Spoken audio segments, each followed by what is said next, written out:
ఎప్పుడు అవే egg rice, egg fried rice, biryani ఏం తింటారు చెప్పండి. అందుకే ఈసారి నా స్టైల్లో creamy white salt pasta, macaroni masala pasta try చేయండి. డిస్క్లైమర్: ఈ వీడియోలో చూపించే డిష్ ఇంట్లో ట్రై చేయకండి ప్లీజ్, ఎందుకంటే ఈ వీడియో నిపుణుల పర్యవేక్షణలో జరిగింది. దయచేసి మీ రూమ్ లో గానీ మీ ఇంట్లో గానీ ట్రై చేయొద్దు. రెసిపీలోకి వెళ్తే, ముందుగా మీ రూమ్ లో ఉన్న కూరగాయలన్నీ కోసేసుకొని, నా దగ్గర ఈ టమాటా, ఆనియన్ మాత్రమే ఉన్నాయి మా రూమ్ లో. వెజ్జీస్ అని కట్ చేసే గ్యాప్ లో మ్యాకరోని పాస్తా బాయిల్ చేసుకోండి. మ్యాకరోని పాస్తా బాయిల్ అయ్యాక ఒక దాంట్లో జల్లెడ తీసుకొని పెట్టుకోండి. మూకుడు తీసుకొని ఆ మూకులో మీకు నచ్చినంత ఆయిల్ వేసుకోండి, మీ ఇష్టం అది. ఆయిల్ లో చాప్డ్ ఆనియన్స్, ఆనియన్ లో chopped garlic, ginger paste, onions వేసాక టమాటా కూడా వేసుకోరు. ఇవన్నీ ఆయిల్ లో బాగా ఫ్రై అయ్యాక ఇంత కారం, ఇంత salt, masala, chicken masala, garam masala, pasta masala, sambar masala మీకు ఏ ఉంటాయి వేసుకోరు. ఎక్కువైనా పర్వాలేదు, తక్కువ కాకుండా చూసుకోండి. పొద్దున్న చూసుకున్నాను ఎక్కువ తక్కువ అయితే.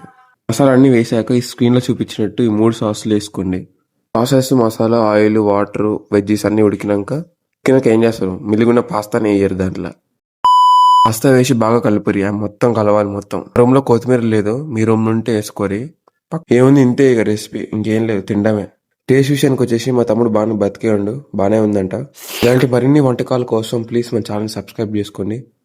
వంటకాల కోసం కామెంట్ కూడా చేసుకోండి. బాయ్.